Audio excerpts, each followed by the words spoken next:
correspondait pas à la position de la mairie du 13e arrondissement, qui était de dire, eh bien écoutez, vous faites une réunion, vous invitez des candidats, enfin les représentants des candidats à la République, à la présidence, et donc il y a un aspect politique dans votre démarche.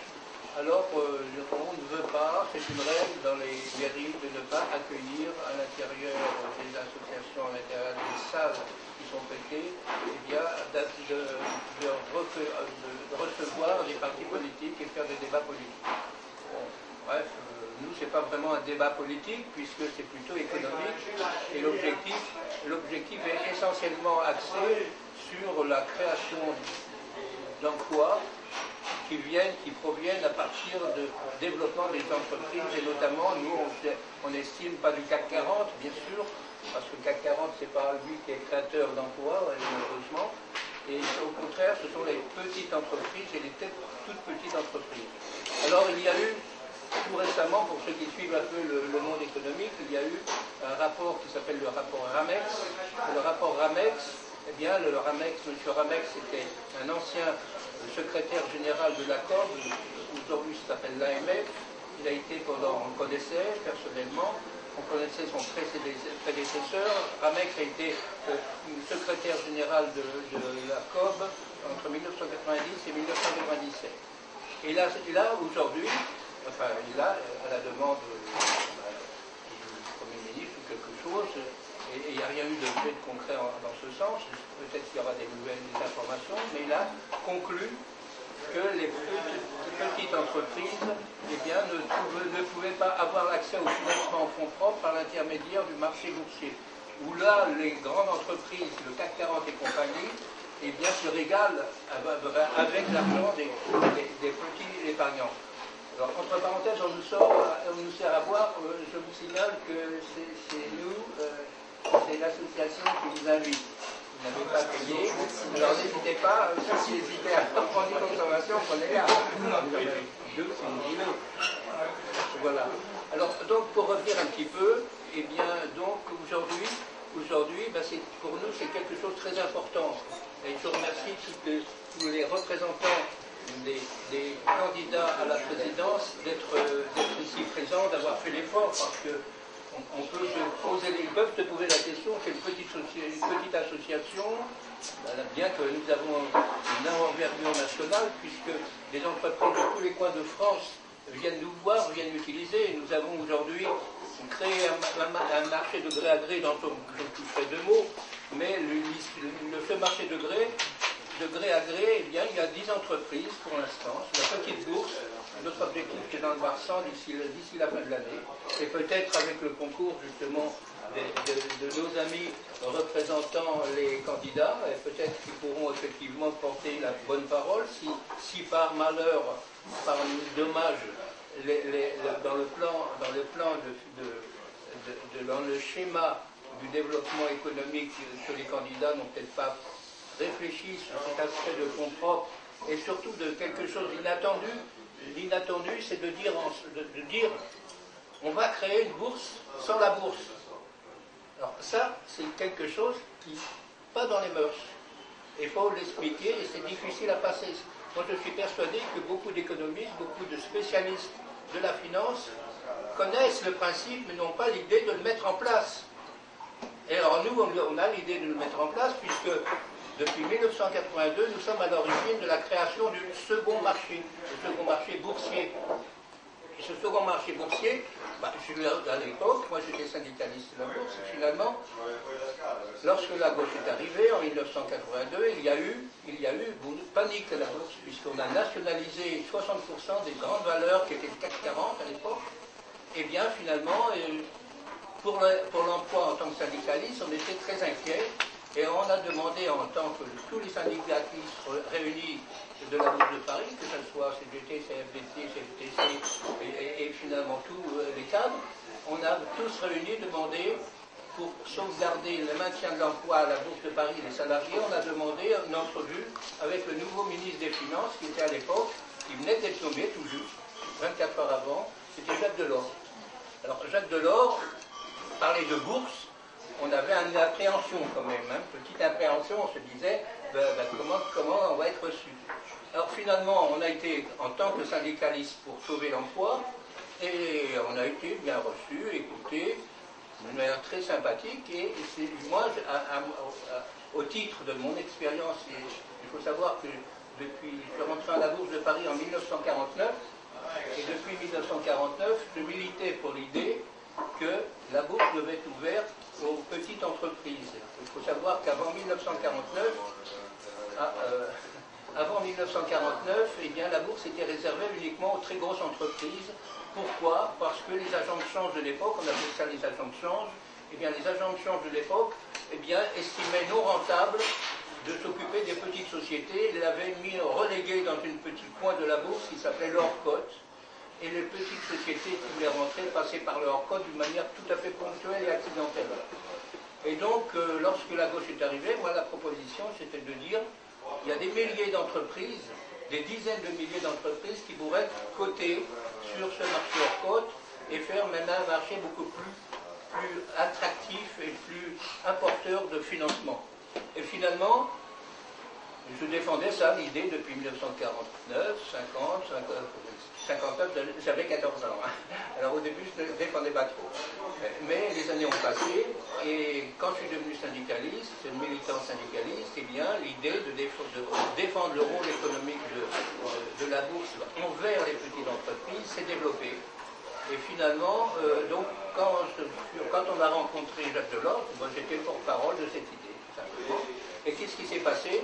Eh bien, Jacques Delors dit, effectivement, c'est une bonne idée, les petites entreprises doivent effectivement pouvoir trouver des actionnaires, se développer, trouver des fonds propres, pour enfin créer des emplois, parce qu'il y a une période de crise quand la gauche est arrivée, je ne sais pas si vous souvenez, enfin, ceux qui ont été là, ceux qui étaient venus déjà. Alors finalement, il y avait une période, alors Jacques Delors a dit, effectivement, c'est une bonne idée, moi j'étais en très bon terme avec le patron de la bourse, c'était Yves Flournoy, ça s'appelait, le patron des agents de change. Et je faisais un peu la navette j'ai fait la navette pendant un certain temps entre Jacques Delors et le patron de la bourse, en tant que syndicaliste, en tant que porteur de cette idée que les petites entreprises doivent pouvoir trouver des actionnaires au même titre que les grandes entreprises. Et à partir de ce moment-là, Jacques Delors, donc, quand on nous a reçus, eh bien, dit effectivement, c'est une bonne idée. Et les semaines ont passé, et 6 mois après cette entrevue, eh bien, on annonçait la création du second marché. Alors, cette annonce du second marché, il faut savoir que moi, je faisais la navette entre Jacques Delors et le président de la bourse, c'était Yves Flournoy. Et finalement, Yves Flournoy, il m'avait annoncé en premier, et c'est là le point important, que vous allez voir qu'il se reconstitue aujourd'hui. Et là, je vais dire, même, j'ai un peu de garde pour la suite. Alors donc, à partir de ce moment-là, il y a le patron de la bourse qui me dit, Jean Salva, voilà, les choses évoluent, on va créer un marché boursier pour les petites entreprises, et on va l'appeler le second marché. Qu'est-ce que vous en pensez, M. Salva? Oh, ben oui, pourquoi pas, au second marché? Pourquoi pas? C'est une idée. Et dans ce second marché, alors dit, bon, toutes les petites entreprises qui font, juridiquement, qui ont le droit de faire appel public à l'épargne, eh bien, appel public à l'épargne, ça veut dire qu'on va demander au public d'investir dans des petites entreprises. Eh bien, je vous disais, les petites entreprises qui font appel public à l'épargne vont être cotées. Ah, non, M. Salva, on va prendre seulement les entreprises qui font 10 millions de francs, c'était des francs à l'époque, de capital social. Pourquoi, M. Flournoy? Pourquoi 10 millions? Pourquoi pas 1,5 million, puisqu'il y a appel public à l'épargne? Et juridiquement, pour les personnes qui ont des compétences juridiques, eh bien, je fais appel public à l'épargne, je dois pouvoir revendre, puisque c'est la loi qui autorise de faire appel public, la loi doit protéger les gens qui mettent des sous dans ces entreprises, et en protégeant ces gens, il devait y avoir effectivement un moyen de sortie, de revendre des actions, et cette entrée, cette ouverture de la bourse aux petites entreprises, les toutes petites devaient y accéder. Et finalement, eh ben, ça ne va pas passer comme ça. Les entreprises avec 10 millions de francs de capital étaient admises. Alors là, moi, je n'étais pas tout d'accord. Mais alors, je veux dire une anecdote en passant. Moi, je dis que Jacques Delors s'est fait flouer. Il s'est fait flouer. Pourquoi il s'est fait flouer? Parce que la gauche est censée défendre les petites entreprises. Et les petites entreprises, eh bien, elle aurait dû, à ce moment-là, eh bien, elle aurait dû dire, non, monsieur, je suis le ministre des Finances, monsieur patron de la bourse, eh bien, vous allez accepter, parce que les agents de change, j'ai oublié de vous dire quelque chose de très important, ils disaient, les petites entreprises, ce n'est pas rentable. Nous, on fait un travail d'introduction, on prépare les entreprises, on les met sur le marché, et les toutes petites entreprises, nous, on fait le même travail pour une petite entreprise que pour une grosse. Et finalement, eh ben, nous, ça ne nous intéresse pas. Alors c'est là que le rôle, la mission de service à la nation, de service économique, devait primer. Et quelqu'un de la gauche aurait dû... Alors c'est là que je dis, c'est fait couler. Hein, je l'ai rencontré, j'ai des sympathies... effectivement, pourquoi pas pour Jacques Delors, mais pas beaucoup non. Mais là c'est quelque chose qui est passé sous silence, que personne n'a dit, que personne ne sait. Vous l'avez en première, cette information. C'est la première fois que je le dis en public. Et c'est vrai, moi je ne demande pas mieux de rencontrer Jacques Delors et lui dire, voilà, qu'il reconnaisse, il ne va pas reconnaître, bien sûr. Mais aujourd'hui, on se retrouve exactement dans le même problème.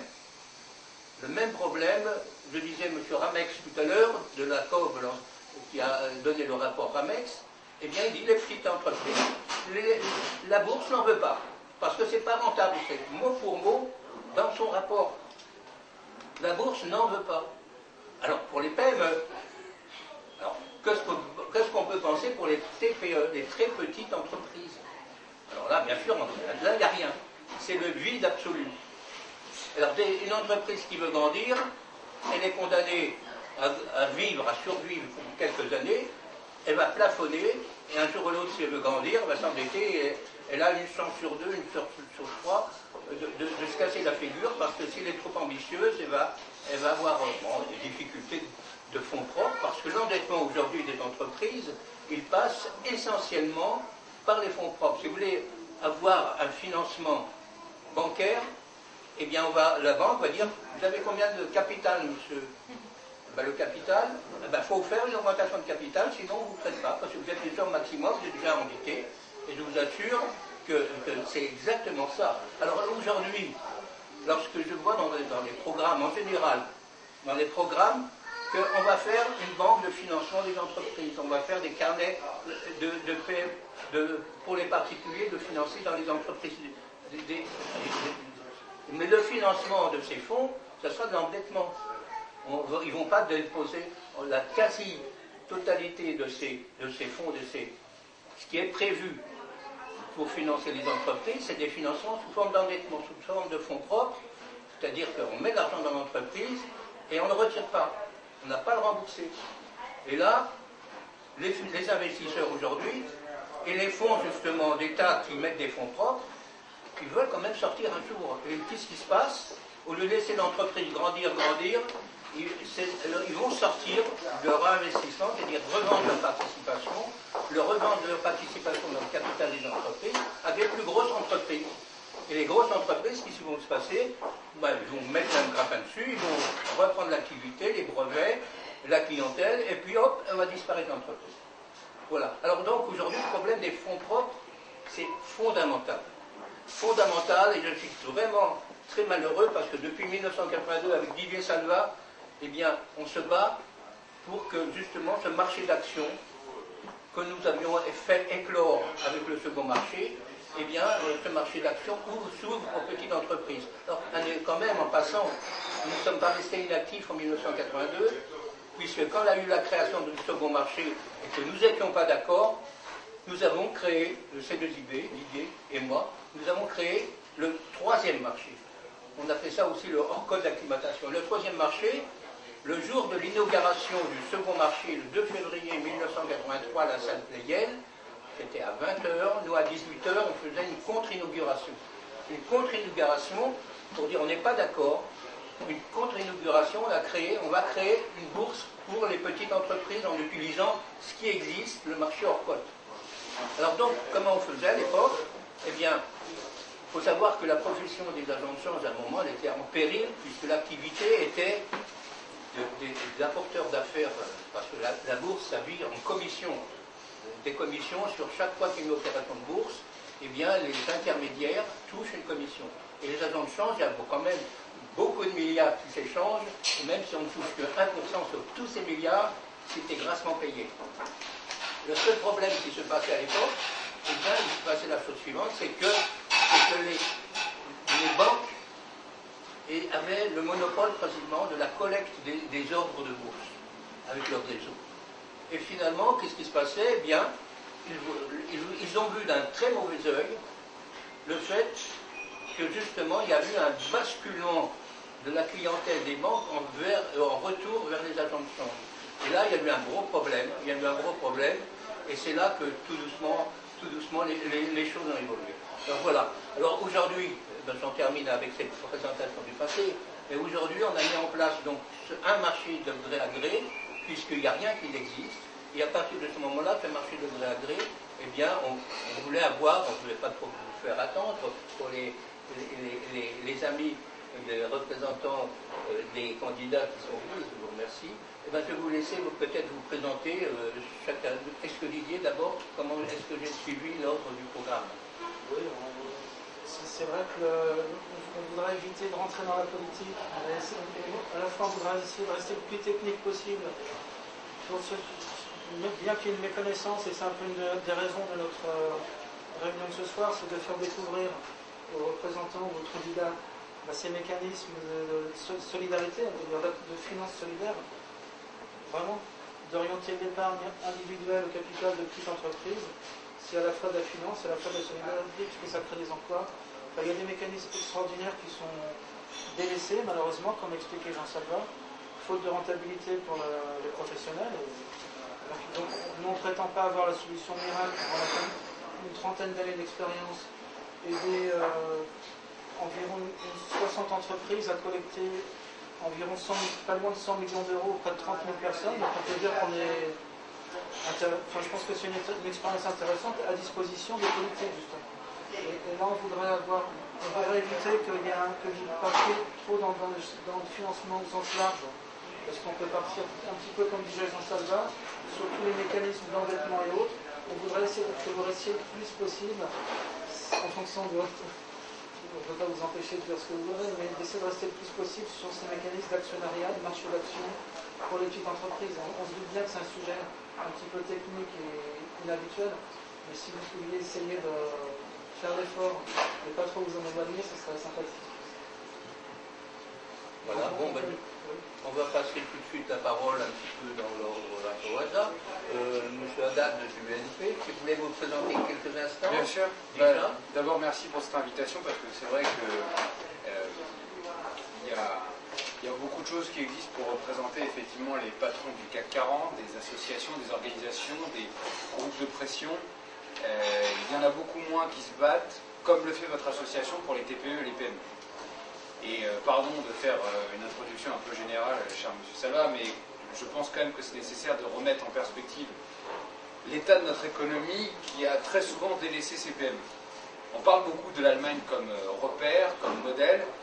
L'Allemagne, pourquoi on la prend comme repère et comme modèle? Tout simplement parce qu'elle a un tissu dynamique de PME qui est absolument fabuleux et qui travaille en bonne coopération avec deux acteurs qui sont les grands groupes, mais également les acteurs bancaires.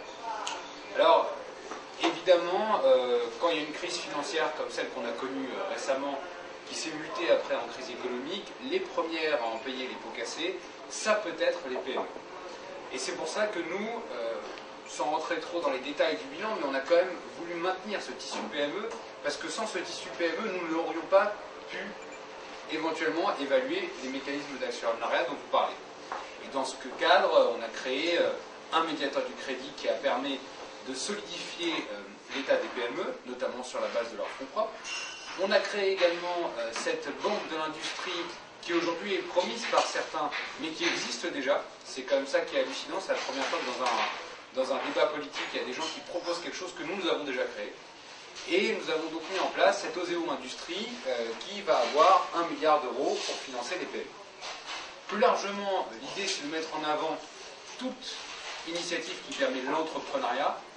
Vous l'avez compris, moi je m'occupe à l'UMP des sujets d'entrepreneuriat et l'auto-entrepreneur pour nous a été une réussite formidable. puisqu'on a réussi aujourd'hui à passer le cap de plusieurs millions d'auto-entrepreneurs, d'ailleurs statut qui va être remis en cause par plusieurs candidats, qui est juste, à mon avis, une aberration, parce que vous voyez d'un trait de plume l'ensemble des personnes qui sont sous ce régime et qui ne bénéficieraient plus des revenus que ça peut apporter. Je pense notamment aux jeunes, qu'on a 300 000 jeunes qui n'auraient plus cette profession. Pour revenir sur ce que vous disiez sur le financement des PME et des TPE, nous on a eu des propositions qui étaient assez simples. D'abord, on considère que la base du financement des TPE et des PME, c'est leur capacité à créer du chiffre d'affaires. Sans chiffre d'affaires, c'est très difficile à avoir un financement. Et pour cela, nous on considère que notamment au niveau européen, on veut mettre en place le Small Business Act à l'européenne. Tout le monde en parle depuis des années, nous on a envie de le mettre en place parce qu'on considère que ce Small Business Act, ce sera une réponse à certains marchés publics qui sont trustés par des entreprises, d'abord qui sont des grands groupes, ou qui sont des grands groupes étrangers, ce qui est encore plus difficile. Et nous, on considère qu'il n'est pas acceptable que des entreprises étrangères et qui sont des grands groupes qui ne respectent pas nos réglementations, qu'elles soient financières, environnementales, puissent aller sur de la demande publique. Et dans ce cadre-là, nous voulons mettre en place le Small Business Act. Ça, c'est le premier point pour générer du chiffre d'affaires, mais également pour éviter, nous avons une mesure que nous avons proposée pour éviter les difficultés d'une entreprise. Si une entreprise a du mal, nous avons réformé tout le droit des entreprises en difficulté, mais maintenant, nous, on pense qu'il faut aller plus loin, en mettant à mal cette spécificité française un peu bizarre, qui est le privilège du trésor public. Pour ceux qui sont spécialistes un peu de la matière, puisqu'on nous a demandé de rentrer dans la technique, quand une entreprise est en difficulté, le premier, après les salariés, à pouvoir se prévaloir sur ce qui reste dans une entreprise, c'est le trésor public. Et très rapidement, vous avez des entreprises comme ça qui ont beaucoup d'actifs et qui sont complètement vidées de leurs actifs parce qu'elles sont un petit peu en difficulté, d'une part par le privilège des salariés, que ça, nous, on veut maintenir, mais par le privilège du trésor public. Et on considère que c'est pas normal parce que, justement, il y a des gens qui peuvent être actionnaires de ces petites PME et qui ont mis de l'argent à l'intérieur et qui sont peut-être plus légitimes à percevoir cet argent que le trésor public. Et on considère que c'est une aide à apporter à ces entreprises. Alors pour revenir peut-être sur votre proposition d'actionnariat, moi je suis complètement d'accord avec ça. Je pense qu'on doit vous donner un satisfecit pour cette proposition parce qu'au final, je parle moi très souvent de chaîne de financement. Et en France, on a un gros problème sur la chaîne de financement. Le nom de votre association, c'est la Love Money. La Love Money, pour ceux qui connaissent le mécanisme, très certainement vous tous, mais c'est la capacité des gens à lever des fonds sur l'amour que peuvent leur porter certaines personnes. Et très simplement, d'ailleurs pour rester dans un terme anglais, on parle des 3 F pour la Love Money. Il y a Friends, Fools and Family. Friends, ce sont les amis qui vous font confiance et qui vont vous donner de l'argent. Family, c'est votre famille qui va vous aider. Et le 3e F, c'est Fools, c'est les gens qui croient un peu en vous, mais de façon complètement désintéressée et qui ne s'intéressent pas forcément à la solidité de votre entreprise. Et bien, nous, on considère que entre la Love Money, qui est constituée par ces 3 personnes, par ces 3 types de personnes, qui peut aller globalement jusqu'à 20 000, 50 000 euros, et les acteurs institutionnels que sont les banques et les fonds d'investissement, il y a un trou dans notre chaîne de financement.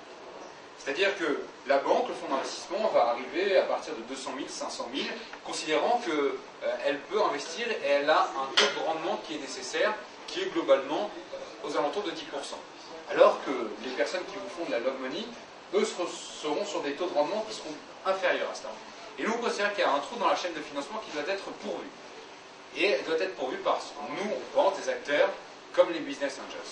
Les Business Angels, ces anges du business, ces anges des affaires qui existent dans les pays anglo-saxons et qui permettent à la fois d'apporter une aide aux entreprises qui sont en train de se créer, qu'elles soient financières, mais également sous terme de mentorat. Et sous terme de mentorat, ça peut prendre la forme de conseil, qu'il soit juridique ou financier, mais ça peut également prendre la forme de conseil psychologique, puisqu'au final, vous savez, quand vous êtes un jeune créateur d'entreprise, on ne peut pas vous demander d'avoir la même solidité psychologique que tous les autres. Et donc nous, on considère que finalement, ce que nous avons mis en place par l'ISF PME, rapidement pour dire qu'en gros, quand vous investissez dans une PME, vous allez avoir une défiscalisation, était quelque chose de nécessaire. Et nous maintiendrons ce mécanisme. D'ailleurs, j'en profite pour dire, parce qu'il n'y a pas de représentant du PS, mais voilà, on s'est fait taper sur le paquet TEPA en disant c'est quelque chose pour les riches, pour le bouclier fiscal, etc. Mais on oublie très souvent la part extrêmement importante qu'il y avait dans cette loi TEPA qui concernait l'épargne des PME pour qu'elles puissent être financées. Et ça, c'est pas une question de riches ou de pauvres, c'est une question de créateurs ou de personnes qui préfèrent ne pas créer. Et nous sommes aux côtés des créateurs sur ce sujet-là. Et nous avons mis en place cette mesure ISF-PME et nous la maintiendrons. C'est un engagement du président de la République. Enfin, pour terminer sur les engagements du président de la République, mais qui sont là un petit peu plus de l'ordre économique, puisqu'on a parlé du succès de l'auto-entrepreneur, qui, vous allez voir, au final, va encore s'étendre et va encore pénétrer toute la vie économique pour faire que demain les auto-entrepreneurs soient des entrepreneurs. Nous avons proposé que les artisans jouissent du même statut que les auto-entrepreneurs. Les auto-entrepreneurs favorisent le travail noir. Je pense pas, non. Je pense pas. Mais en tout cas, je serais ravi d'en débattre avec vous parce que très souvent, on analyse en France simplement la mesure par la fraude que ça peut produire. Et ça, c'est quand même bizarre. Ouais. Bah, écoutez, je serais ravi d'en débattre avec vous quand la plupart des chiffres de l'INSEE montrent qu'en fait, c'est 15% qui sont déviés. Bien sûr, c'est complètement trafiqué, ils sont pas du tout indépendants. On va passer la parole à... Et donc au final, moi je peux vous assurer que vu les consignes qui sont données à l'URSSAF en général, ce sera difficile. Mais si on peut considérer que les 300 000 jeunes qui sont auto-entrepreneurs... Non mais je veux bien, mais si juste on considère que les 300 000 jeunes qui sont auto-entrepreneurs sont tous en mesure de fraude, à un moment, il faut avoir le courage de dire que la politique, c'est prendre des décisions. Et s'il y a des fraudeurs, il faudra les punir, et c'est pas comme ça. Mais sur la Love Money pour l'emploi, moi j'en terminerai par là. En tout cas, je salue votre initiative parce que la Love Money, c'est très intéressant, et ça peut créer un nombre incalculable d'emplois. Et effectivement, ces marchés alternatifs sont, à mon avis, la finance de demain, qui n'est pas celle qui doit être l'ennemi. Certains ont dit la finance c'est l'ennemi. Nous, on ne considère pas que la finance c'est l'ennemi. On considère que l'ennemi c'est le chômage. Et vous montrez bien que l'ennemi c'est le chômage parce que la Love Money ça sert pour l'emploi. Merci beaucoup. Restez encore un petit peu parmi nous, parce qu'on va finir et puis on fait. Voilà, je voudrais simplement que, une fois qu'on ne réponde pas éventuellement à des questions qu'on pourrait éventuellement faire répondre, que chaque candidat présente un petit peu rapidement, pareil, et puis ensuite, eh bien, on va poser des questions, ensuite avec les membres de l'association, les présidents. Voilà. Alors, je vous passe la parole, Madame Guerre, les représentants de Féminaz. Voilà. Je suis donc rédactrice en chef de notre journal qui s'appelle Nouvelle Solidarité. Alors, Jacques Féminaz propose des mesures fortes pour le PME. Il voudrait, par exemple, arriver à créer 10 000 PME, là entre 50 et 100 salariés et 300. Il pense qu'il y a le point faible, ça ne dit pas que que les plus petites entreprises ne peuvent pas être aidées, mais que le point faible de la France actuellement, c'est vraiment dans les entreprises de taille moyenne. C'est celle qui voudrait aider en particulier. Mais il y a, avant qu'on puisse faire cela, et c'est là que je dois faire une digression, parce que avant d'arriver aux mesures qu'il propose, parce qu'on est dans une situation où si on ne lève pas ce que Cheminade appelle le verrou financier, on ne pourra rien changer à la situation actuelle. Vous êtes là, vous le savez très bien vous-même, la quantité de fonds disponibles pour les petites et moyennes entreprises est en train de baisser complètement. Et il n'y a aucune raison que si les grandes banques ne se prêtent pas entre elles et placent tout leur argent dans la Banque centrale européenne parce qu'ils n'ont pas confiance, il n'y a aucune raison que de l'argent vienne aux plus petites entreprises dans ce climat-là de défiance que nous avons à l'heure actuelle. Donc il faut lever le verrou financier. Sans quoi, on ne peut rien faire. Alors, quel est ce verrou financier? Le verrou financier, ça s'appelle pour moi, par exemple, près de 3 000 milliards d'euros avec lesquels on est en train de renflouer un système bancaire qui est, dans une grosse partie, en faillite. Le système bancaire européen, transatlantique, est très mal. Et là, récemment, j'ai vu que c'est Fitch qui disait que ces prêts de la Banque centrale européenne aux entreprises n'allaient faire que allonger la vie de certaines d'entre elles qui vont devoir mourir de toute façon. Ça, c'est Fitch qui le disait, c'était fallu.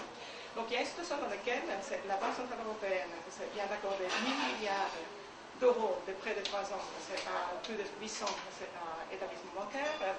Ensuite à ça, il faut ajouter maintenant le fonds, ce qui reste le reliquat du Fonds européen de stabilité financière, c'est-à-dire à peu près 250 milliards d'euros en garantie qu'on va maintenant coupler avec le mécanisme européen de stabilité qui va être créé en 2013 pour arriver à 750 milliards donc, pour à nouveau renflouer le système bancaire via tout le fonds de renflouement donc, au pays à risque.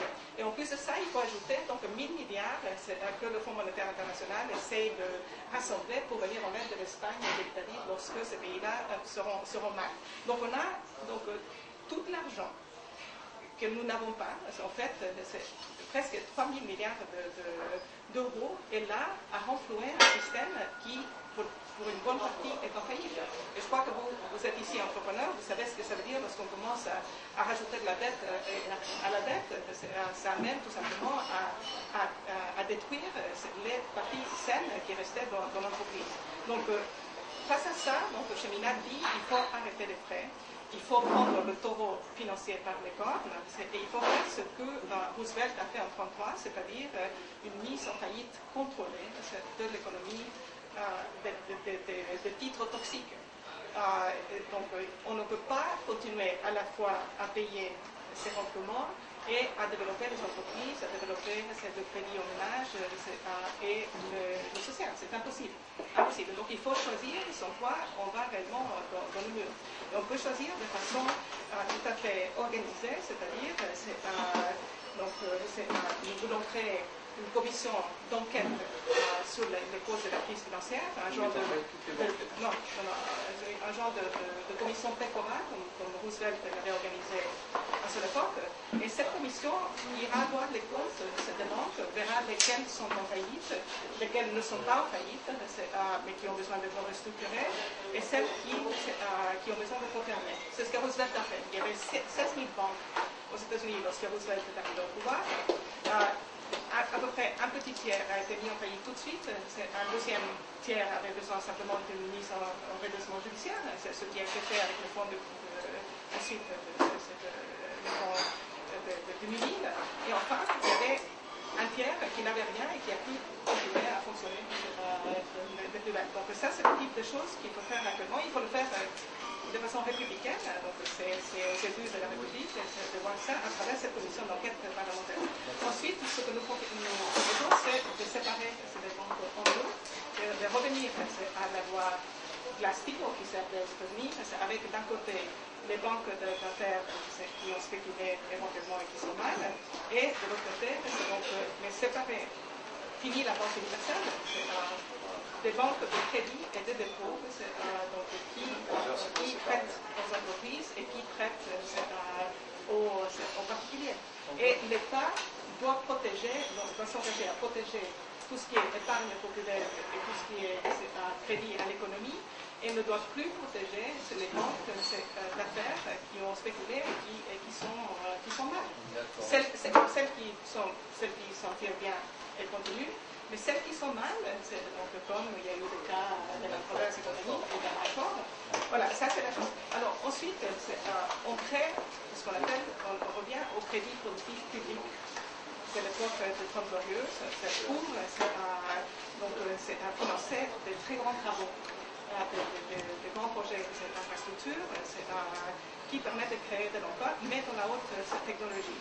Et on alimente tout ça avec des projets du futur, avec une vision du futur, en augmentant la recherche à 3% du PIB, alors qu'elle est actuellement de 1% simplement.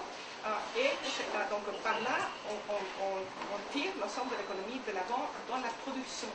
Plus c'est dans la consommation, mais dans la production et dans les très hautes technologies, c'est la densité, c'est des flux énergétiques très bas, c'est-à-dire le nucléaire, c'est-à-dire... Elle était quand même, c'est notre souci, bon, alors, vous l'avez totalement oublié, vous l'avez oublié juste après. Non, les banques, à la limite, pas du tout, c'est parce que c'est dans ce contexte de croissance générale, c'est que se situent nos mesures pour les PME et les PME. C'est-à-dire qu'une fois qu'on a, si on lève ce verrou financier, si on réoriente l'argent vers les grands projets d'équipement en Europe, en France, à l'international, là, il y a la croissance qui permet de faire toutes sortes de choses, et notamment de mettre au cœur de notre projet les PMI-PME, avec ce projet de créer 10 000 de taille moyenne, et de continuer continuer à aider les autres. Alors pour ça, donc, nous proposons aussi, comme d'autres, une banque publique, celle qui intègre OSEO, qui intègre les fonctions de OSEO et qui puisse donner du crédit à long terme et à terme, qui puisse intervenir pour le crédit bail, pour faire de l'allocation financière, et aussi c'est pour être à fond une banque de capital investment qui pourra intervenir pour restructurer, pour nationaliser, pour sauver telle entreprise en danger. Donc ça c'est une des mesures. Ensuite, réduire beaucoup les impôts, 33%, c'est aujourd'hui 30%. Avoir la mesure qui me semble plus dans le sens de ce que vous voulez, c'est l'idée que pour celles qui sont en décollage, qui ont faire un taux d'impôt de 18% jusqu'à ce qu'ils puissent constituer donc, 1 million de bénéfices mis de côté, de réserver, pour les protéger jusqu'à ce moment-là. Ensuite, faire une politique de protection, c'est pour les jeunes pousses. Et donc ça c'est un petit peu dans cette mesure. Ensuite, nous voulons garder tous les mécanismes qui incitent à la fois les compagnies d'assurance à investir, qui ont même une obligation à investir à 2%, je pense, dans leur pays, ainsi que les fonds de mutuelles qui doivent investir aussi 2%. Donc ça, on garde tous ces mécanismes-là et ça peut être renforcé. Voilà, dans ce contexte-là, je pense que votre initiative est aussi bonne. Je pense que c'est très important dans un pays où la banque souvent ne finance pas l'économie, d'avoir un accès à des fonds de particuliers comme vous le faites. Parce qu'il y a une très grosse différence entre l'Allemagne, où les banques ont travaillé dans le passé en tout cas la main dans la main avec les entreprises, et ici en France où les banques demandent déjà d'avoir le capital avant de prêter. Donc, et il me semble très important que vous ayez cet accès à l'argent des particuliers, à la fois sur le marché secondaire et sur le marché de gré à gré comme vous voulez faire, surtout pour éviter d'être pris effectivement par les très grands capitaux financiers. Donc là-dessus, on vous soutient et c'est une bonne idée. Merci Christine. Maintenant, je vais passer la parole à Jean Dufour. Julien, pardon. Donc, bonjour, je suis Julien Dufour. Je suis donc à la fois patron d'une PME et candidat aux élections législatives à Boulogne-Billancourt pour le Front National. Donc, ce que j'ai entendu effectivement est très intéressant, si ce n'est que quand on est patron de PME, alors je ne suis pas du tout dans votre champ d'activité puisque j'ai une agence immobilière, donc je n'ai pas du tout les mêmes problématiques de fonds propres, de problèmes à l'exportation, d'accès au marché public. En revanche, tout ce qui est souci du quotidien du petit patron qui est seul, sans personne pour l'aider et personne pour le défendre, ça, je le vis au quotidien. C'est-à-dire que pour les patrons de PME, il faudrait éventuellement des journées de 40 heures pour qu'on puisse absolument tout régler. La majeure partie aujourd'hui des patrons de petites et moyennes entreprises n'ont pas de problème technique, de capacité sur leur propre domaine. Ils ont des problèmes fiscaux, ils ont des problèmes juridiques, ils ont des problèmes administratifs. Les PME, c'est vraiment l'un des points centraux du programme de Marine Le Pen avec la réindustrialisation de la France. Notre but et notre volonté, c'est vraiment de faciliter au maximum la vie des petits entrepreneurs. Aujourd'hui, il faut être complètement taré pour vouloir créer une petite société en France. On a une difficulté d'entreprendre qui est absolument manifeste, une difficulté après, une fois qu'on a réussi, effectivement vous en parliez tout à l'heure, à créer sa société pour augmenter son chiffre d'affaires, qui est lié effectivement à une augmentation de capital, donc de trouver des nouvelles ressources. Il y a un problème il y a une question de problème législatif aujourd'hui. Quand on passe de 49 à 50 salariés, je crois que c'est une vingtaine de lois qui s'appliquent en plus. Donc il faut effectivement aider les petits patrons à d'une part récupérer le goût pour entreprendre, deuxièmement pour leur faciliter la vie au quotidien, et troisièmement au niveau bien évidemment financier, il y a toute une réforme fiscale à établir En moyenne, les entreprises du CAC 40 payent 8% d'impôts, là où les petites entreprises sont imposables à hauteur de 22%. Donc nous, notre but, c'est de remettre la pyramide à l'endroit, d'autant plus qu'aujourd'hui, sur le tissu français, 95% des entreprises sont des PME. Donc si on veut lutter efficacement contre le chômage, il faut aider en priorité ces petites entreprises. Alors je ne suis pas un technicien, j'ai des visions assez générales, je ne rentrerai pas donc dans le détail. En revanche, dans la vie du petit patron, il y a un certain nombre de choses qu'on peut faire. Donc premièrement, effectivement, c'est la création d'un grand ministère de l'économie, de l'entreprise et du travail, qui aurait vocation à centraliser tous les points d'intervention de l'État par rapport aux petites entreprises. Aujourd'hui, quand on est un petit patron, on a affaire à différents interlocuteurs au niveau de l'État, et très souvent on est noyé dans la masse, donc on perd beaucoup de temps et beaucoup d'énergie à ce sujet-là. Deuxièmement, donc on est effectivement pour une simplification d'ordre normatif. Aujourd'hui, la France est en train de crever sous le nombre de lois qui s'appliquent, pour certaines contradictoires. Je vous donnerai un seul exemple qui m'est arrivé à titre personnel. J'ai créé ma société il y a 5 ans et j'ai reçu au bout de 2 ans et demi, une visite de la répression des fraudes, qui est allée chercher vraiment la petite bête sur des points sur lesquels j'étais à peu près OK, mais par exemple au niveau des commissions de vente, c'est soit un vendeur, soit l'acheteur. Il fallait que ça soit indiqué, parce que la loi prévoit de l'indiquer, mais c'est soit l'un, soit l'autre. Donc ça ne sert pas à grand-chose de marquer si c'était une commission à la charge du vendeur ou de l'acquéreur.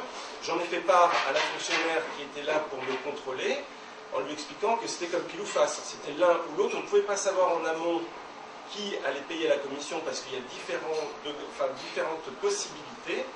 Elle a reconnu d'elle-même l'hérésie de ce paragraphe dans la loi qui nous obligeait à intégrer ça en vitrine, mais elle l'a quand même fait remarquer sur le rapport général en disant voilà, vous étiez en faute parce que vous n'aviez pas indiqué, bien qu'elle-même avait tout à fait conscience. Donc c'est des petits détails comme ça qui sont très simples à lever en termes de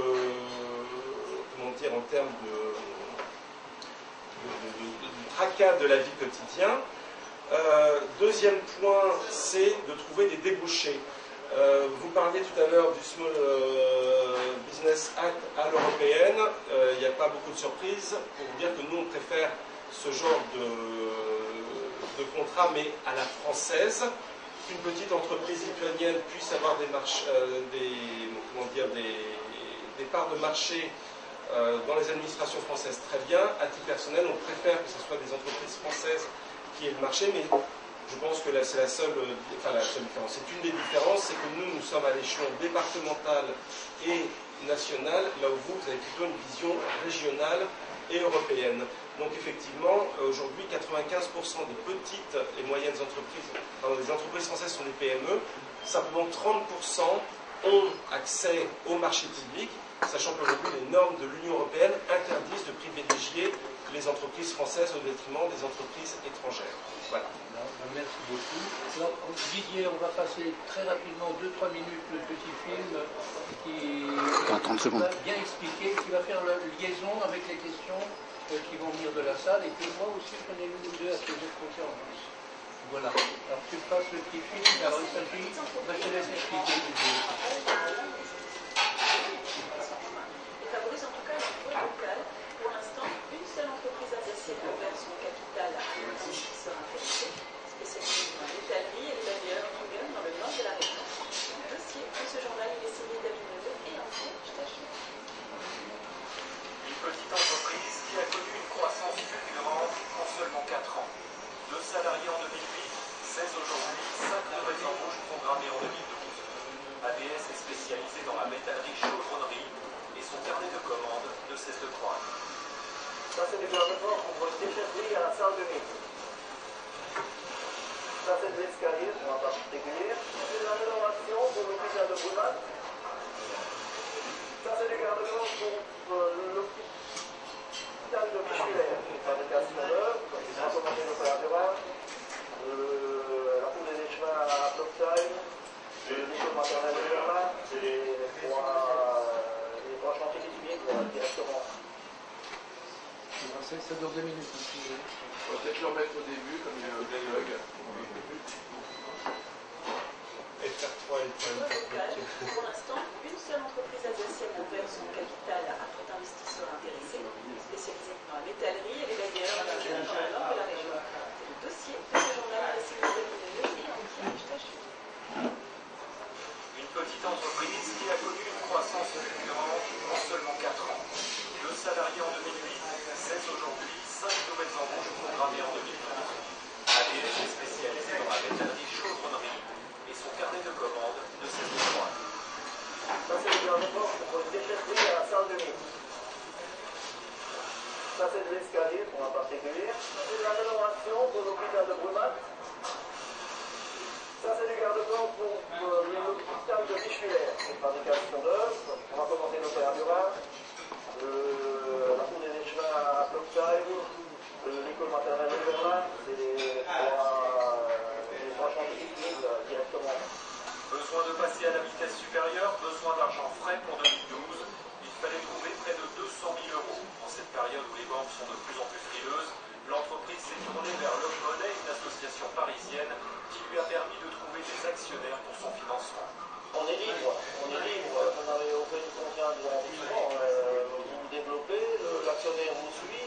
Le but de l'actionnaire, c'est le développement, c'est qu'il ait investi dans quelque chose parce que dans une entreprise qui a le potentiel de se développer. Mais il n'y a pas d'argent. Une quarantaine d'actionnaires privés venus de la France ont apporté en tout 170 000 euros. Des médecins, des chefs d'entreprise ou des commerciaux comme Samuel Basile. Pas terrible. Société Générale, j'ai quand même investi 630 euros pour l'instant. HFL Bruxelles, 450 euros de moins. Le CAC 40 n'est pas la panacée. Samuel Basile y a perdu pour l'instant 2500 euros. Pour limiter les risques, il a choisi d'investir dans la petite entreprise alsacienne. Cela lui permet de défiscaliser, d'envisager des gains à plus long terme et de soutenir une société locale parfaitement identifiée. Quand vous investissez sur le CAC 40, comme la plupart des gens le font, l'entreprise ne sait même pas que vous avez investi dans cette société. Vous n'êtes même pas invité aux assemblées générales. Sur les petites sociétés, comme ça, vous êtes ce qu'on appelle nominatif, c'est-à-dire que le côté du gens vous connaît et vous invite chaque année à l'assemblée générale pour étudier les comptes de la société, les perspectives. Bien sûr. Typique, c'est la région de Strasbourg, eh bien c'est une petite entreprise de métallerie, c'est pas de la haute technologie, et qui, justement, il y a 50 personnes pour y dessus, et il y a d'autres opérations qui vont se succéder au fil des années. J'avais 2 questions en fait. D'abord, comment vous trouvez ces investisseurs? Et deuxième question, est-ce que n'importe quel entrepreneur peut venir taper à votre porte et vous solliciter pour cela? Je vais laisser peut-être répondre Didier. Déjà, pas n'importe quel entrepreneur, il faut qu'il y ait une certaine structure juridique. Mais je te laisse continuer. Comme on a évoqué, comme Jean Salva évoquait tout à l'heure, notre expérience d'il y a 30 ans, qui remonte depuis 30 ans, ça, à la base, l'appel public à l'épargne, c'est-à-dire que juridiquement, déjà, il faut être en société anonyme. La vocation, c'est faire du solidaire, créer des emplois, orienter l'épargne des Français dans le capital de TPE, mais il y a des règles juridiques de protection de l'épargne qu'on applique tout bêtement. Par exemple, une SAS, c'est valable? Non, dans notre démarche, on veut vraiment que ce soit le respect fidèle de l'esprit de l'AMF et de l'appel public à l'épargne. Et on demande vraiment à ce que ce soit aussi carré que les sociétés cotées en bourse. Donc on utilise l'ASA uniquement. Pourquoi? Parce que c'est le respect du code du commerce, copier-coller. Il n'y a pas de traitement différent entre les actionnaires. Il y a égalité pour tout le monde. Entre le dirigeant ou le petit, il va mettre très peu. Donc société anonyme. Ensuite, il faut avoir vraiment des perspectives de croissance, bien sûr, et de création d'emplois, comme cet exemple, comme Veria Technologies, qui est une autre entreprise dans la salle qui pourra vous expliquer un petit peu ce qu'il fait, mais on peut dire que c'est à l'autre extrême. Veria fait de la recherche et développement encore, mais il respecte toujours ses règles. Donc le point commun, respecter les règles, société anonyme, mettre en place un marché d'action et réaliser un document d'information, comme là aussi l'impose l'AMF pour les sociétés cotées. L'AMF appelle ça un prospectus dans le jargon de la bourse ou de la COP ou de l'AMF. Et nous, on impose à faire l'équivalent. Donc, comme disait Jean Salvas, c'est assez contraignant. Il y a un coût pour accomplir se mettre carré quoi, pour ouvrir son capital à l'épargne individuelle. Donc il y a un coût et l'objectif c'est par rapport au mécanisme de la bourse, l'objectif c'est quand même d'adapter ce coût à la taille d'une entreprise. Il y a quand même un effort à accomplir, pour que ce soit pour les professionnels de la bourse dont on fait partie. Donc nous on a décidé de militer pour aider ces petites entreprises à grandir, pas uniquement par profession de foi, mais parce qu'on sait que des petites entreprises, si elles réussissent, si elles gagnent, si elles deviennent ETI, comme disait Sarkozy, comme dit tout le monde, hein. Gauche, droite, tout le monde est convaincu, ça n'y a pas de problème. Hein. Mais il faut passer à l'acte. Et pour passer à l'acte, nous on est un élément de la chaîne qui passe à l'acte, tout simplement. On va passer à l'acte aussi en ce qui concerne les questions qu'on va vous poser avec vous trois. Mais moi, pour commencer, je voudrais en poser à vous trois également une suggestion. On a un gros problème lorsque on achète ou on vend des actions d'une petite société non cotée. En bourse, il n'y a pas d'impôt de bourse. On vient de le mettre à 0,10%.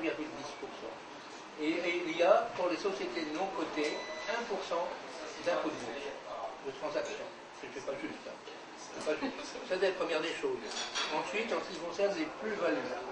Bon, les plus-values, nous on pense que, puisqu'il faut encourager l'investissement dans les petites entreprises, eh bien, il faut faire en sorte que les plus-values soient éliminées le plus possible. Aujourd'hui, ce n'est pas le cas. Pour les non-cotés, surtout si on fait un achat et un vente et pas un investissement à long terme. Un investissement à long terme avec un avantage fiscal. Donc, l'avantage fiscal coûte très cher et quelqu'un qui achète et qui revend des actions du petit côté non-coté, il va payer des plus-values qui ne sont pas logiques.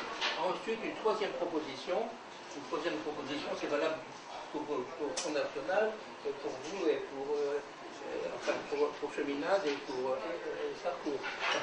Alors finalement, la troisième proposition, c'est de dire, voilà, aujourd'hui, il y a un outil qui a fait merveille, et qui a été enthousiasmant au début, c'est les réductions fiscales sur l'ISF. De 75%, c'est passé à 50%, et aujourd'hui, on se pose des questions, est-ce que ça va durer ou pas? Vous avez laissé entendre que ça devrait pouvoir, sauf une modification pour une meilleure idée, on ne sait jamais.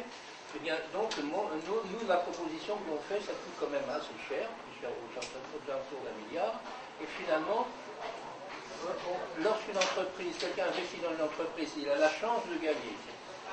Quand il investit dans un fonds, les chances de gagner vont diminuer beaucoup, puisque le fonds prélève 38% au bout de 7 ans. Donc, c'est une chose. Et supposons qu'il investit dans une entreprise en direct, eh bien, il va gagner de l'argent. Eh bien, il va gagner de l'argent, et en plus de ça, il va avoir touché 50%. C'est pas très juste. Notre démarche, c'est de dire, on va encourager les Français à s'habituer à mettre de l'argent dans l'entreprise, pas pour une aubaine fiscale, mais parce qu'ils ont envie de développer l'économie locale.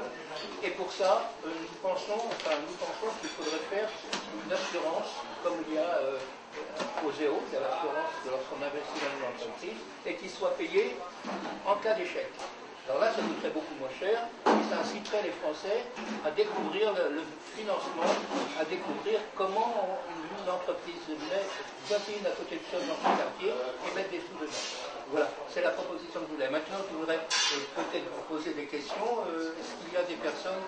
Vous allez m'excuser, je vais devoir y aller parce que j'ai une réunion. Alors, on vous pose en premier des questions et on vous laisse partir. Je vais juste répondre à ce que vous avez dit. Vraiment, après, je suis sincèrement désolé, j'aurais dû. Non, vous l'avez laissé entendre au début. Voilà, juste pour les transactions financières et pour notamment le sujet des plus-values, deux choses. Sur les transactions financières, on a beaucoup parlé de la TVA sociale et de ses conséquences. Une des conséquences qu'on oublie parce qu'on parle de TVA sociale, c'est qu'en réalité, c'est une fiscalité anti-délocalisation. Dans cette fiscalité, vous aviez effectivement une partie portée sur la TVA, mais une partie qu'on oublie beaucoup, c'est celle sur les transactions financières. Et effectivement, nous avons mis en place maintenant une taxe sur les transactions financières. Évidemment, moi je considère que là, pour l'instant, on commence à le faire et on pourrait aller un petit peu plus loin. En revanche, on a mis le pied à l'étrier sur la question des transactions financières. Le deuxième point sur la taxe sur les plus-values, on a toujours parlé de la niche Copé pour cette question des plus-values, considérant que c'était finalement une niche fiscale. Or, ça n'a rien d'une niche fiscale, parce qu'une niche fiscale, c'est fait pour inciter un investissement sur un sujet en particulier et pour inciter un investissement qui soit défiscalisé. Or là, c'est exactement le contraire. C'est pour favoriser l'investissement des personnes dans des PME qui produisent ou pas une rentabilité, et du coup, cette plus-value serait plus ou moins taxée. Et donc, cette niche n'est pas une niche, en réalité, simplement une incitation à pouvoir produire de l'investissement qui aille directement en faveur des PME, plutôt que de mettre en permanence sur l'assurance vie. Il y en a marre que l'épargne des Français soit utilisée pour des mécanismes qui n'ont pas tant d'utilité que ça. L'assurance vie, pardon de le dire aussi franchement, mais ne produit peut-être pas autant de revenus, au moins économiques et à moyen terme et à long terme, qu'une PME qui fait travailler et qui embauche des personnes, comme ce qui a été montré dans le reportage. À un moment, il faut choisir. Et nous, on a considéré qu'il fallait choisir et qu'on a le droit de mettre en place des mécanismes pour inciter les personnes à investir dans ces sociétés. Voilà. Quelqu'un a quelque chose à répondre? Merci à vous. Merci en tout cas de m'avoir invité. Et puis bon courage à l'Opmoni pour l'emploi. Et je répondrai toujours aux invitations. Voilà. Alors, quelles sont, moi, sur les propositions que je suggérais, c'est-à-dire les plus-values, l'impôt de bourse de 1% qui ne devrait pas être payé, alors que les grandes sociétés cotées payent 0,10. La bourse, c'est vrai, et le degré à gré de particulier, c'est 1%. Alors, donc, pour le Fonds national, il y a à ma connaissance, parce que je ne suis pas un technicien en la matière, de propositions concrètes à ce niveau-là. En revanche, ça concourt à une philosophie générale, effectivement, qui dit que non seulement on doit faire plus pour les PME que les grandes entreprises, alors qu'actuellement, c'est l'inverse. Ce que disait M. Haddad, on peut en discuter au niveau de la niche fiscale, au niveau de la niche copée, que moi je considère étant une niche. Il sera pour, je serai contre, ça c'est une question de sensation personnelle, ce qui fait qu'effectivement nous ne sommes pas dans les mêmes parties. Simplement, effectivement, il y a beaucoup de niches qui coûtent aujourd'hui horriblement cher. La niche copée, c'est 3,5 milliards par an, pour un effet qui ne paraît pas être probant, qu'on peut éventuellement redispatcher pour les petites entreprises. Après, effectivement, c'est complètement invraisemblable dans notre système que l'aide aux PME soit plus taxée que les aides aux multinationales. Ça paraît complètement invraisemblable. Donc ça, effectivement, on s'attellera à rétablir au moins l'égalité. Vous avez quelque chose à compléter, peut-être?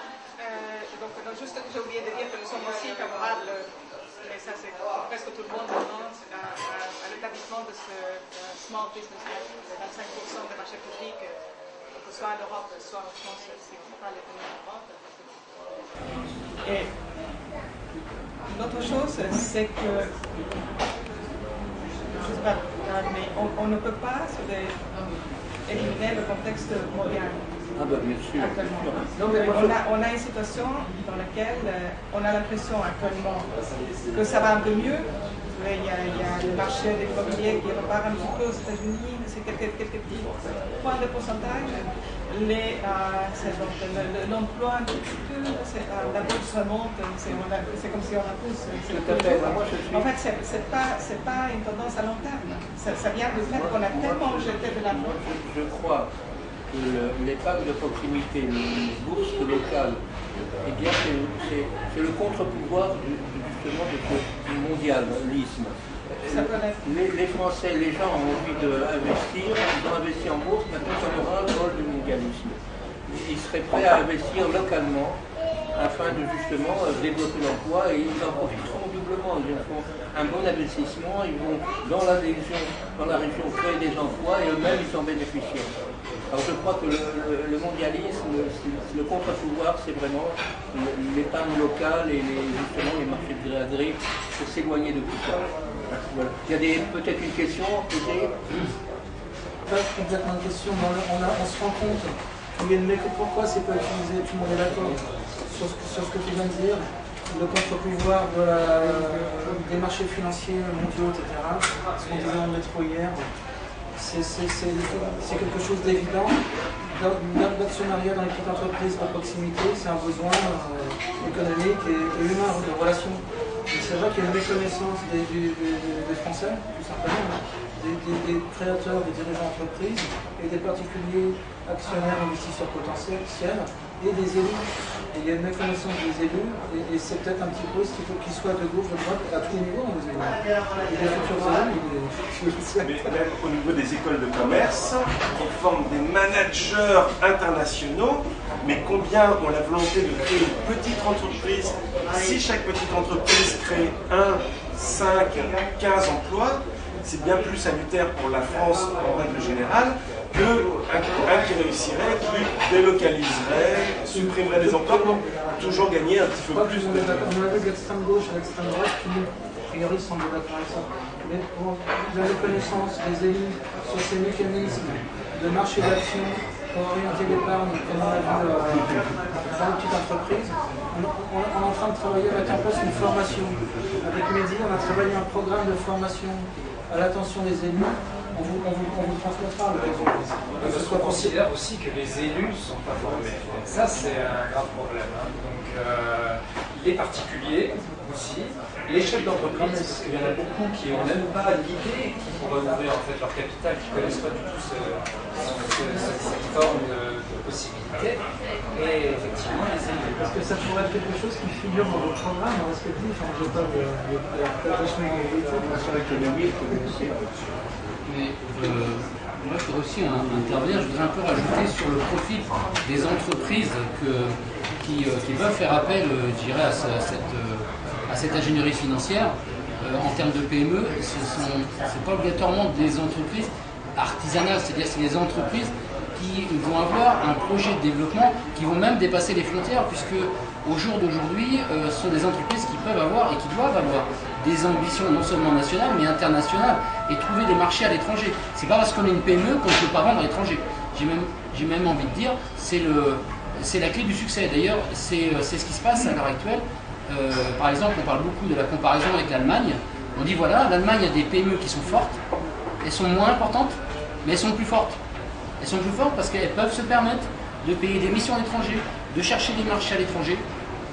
Et donc, ce n'est pas le nombre qui compte, c'est la qualité qui compte. C'est vrai, c'est peut-être au détriment de petites entreprises artisanales, mais je crois que ce n'est pas les mêmes marchés. Et l'Italie aussi, dans ce cas-là. Et l'Italie aussi, et dans ce cas-là. Et c'est pour ça qu'il faut comprendre qu'il y a deux types d'entreprises. Il y a les petites entreprises qui vont embaucher une ou deux personnes, qui vont avoir une activité de service ou locale, mais qui ne vont jamais dépasser la région. Et il y a celles qui sont sur des marchés, qui ont un savoir-faire qui peut dépasser les frontières et qui peuvent profiter d'une croissance mondiale qui existe encore et donc et que les autres pays européens profitent, principalement l'Allemagne. Donc c'est ça le profil de l'entreprise et le surtout, parce que le profil de l'entreprise, c'est le profil d'entrepreneur. On va revenir au sujet avant de terminer la réunion. On a eu quelques réponses de candidats ou de leurs représentants. Est-ce que tu peux nous en faire un petit résumé, si c'est en quelques minutes? J'essaie de parler fort. Le Parti socialiste, il propose des solutions qui ont déjà été évoquées ici, à savoir la création d'une banque publique d'investissement. Une banque publique d'investissement propose de mobiliser l'épargne des Français en créant un livret d'épargne dont le produit sera entièrement dédié au financement des PME et des entreprises innovantes. En relevant le plafond du livret d'épargne de 6 000 euros à 12 000 euros. Le livret de développement durable. Des vieilles opérations, des vieilles techniques, des vieilles vieux trucs. Est-ce qu'il propose quelque chose dans le sujet qu'on aura posé? C'est le zéro, je pense. Les autres, est-ce qu'il y a quelque chose? Pierre Cuminal a parlé de l'assurance. Pierre Cuminal dit accorder des avantages aux particuliers investissant directement dans les entreprises non cotées. Je verrais d'abord un système d'assurance en cas de perte couverte par la puissance publique jusqu'à un certain niveau d'investissement. Par exemple, 50 000 euros. Je donne un bon point à Jacques Cheminade. Bon, écoutez, je crois qu'on va terminer là. Il semble du poignant, comme il n'y avait pas quelque chose dans ce sens de du poignant. Du poignant, c'est pérenniser les incitations fiscales à l'investissement, développer des méthodes de financement direct en simplifiant les procédures d'acquisition, cession de parts, mais également en créant des marchés régionaux d'échange de titres, là où c'est possible. J'avais une question par rapport au programme et par rapport aux questions qui ont été posées précédemment sur la pratique de l'investissement en PME, savoir s'il y avait des candidats qui proposaient des mécanismes de participation au capital ou des choses comme ça qui pouvaient faire rentrer dans la culture des personnes, du commun des citoyens, la logique entrepreneuriale et la logique d'actionnariat, savoir s'il y a des propositions de candidats qui veulent favoriser, entre autres par exemple l'actionnariat salarié qui est un premier pas vers l'actionnariat. J'ai entendu très peu de choses là-dessus. Malheureusement, t'es trop en avance. Il faut sortir de cette économie de court terme dans laquelle c'est la rente qui compte, la rente soit parce qu'on investit dans l'immobilier, soit parce qu'on investit, mais simplement une rente et pas la production. Nous voulons, pour ce qui nous concerne, nous voulons orienter l'économie vers une production, vers quelque chose qu'on a vu là. Et c'est que les gens pensent à long terme, ça veut dire qu'ils acceptent de risquer, c'est pour une production. C'est tout ça qu'il faut remettre en place. Et sinon, on est dans une économie forte, on voit ce qu'on peut faire de l'argent avec de l'argent, avec des donc ça, c'est un concept pour essayer de mettre dans la main des gens quelque chose de concret, parce que c'est abstrait pour beaucoup de gens, l'actionnariat. Au Front National, le crédit impôt recherche aujourd'hui est majoritairement tourné vers les très grandes entreprises et pas du tout vers les PME. Donc non seulement il faudrait se tourner dans cette direction-là, et autre point au niveau effectivement des investisseurs, c'est qu'aujourd'hui la loi en matière fiscale n'arrête pas de changer. Aujourd'hui, on ne peut pas avoir de projection sur que sera la loi dans 3 ans, que sera la loi dans 5 ans, que sera la loi dans 10 ans. Donc, on a effectivement une vision à court terme même de son capital propre quand on veut investir, quand on est un particulier. On peut se dire, tiens, je vais développer tel type d'aide à des PME pour s'apercevoir l'année suivante qu'on va être horriblement taxé ou que les déductibilités effectivement vont baisser de 75 à 50% sans crier gare. Alors effectivement, il faut travailler sur du plus long terme et travailler plus en direction des petites entreprises. Voilà. On va arrêter là pour ce soir. Et représentant de la merci à Julien du coup. C'est moi qui vous remercie. Merci.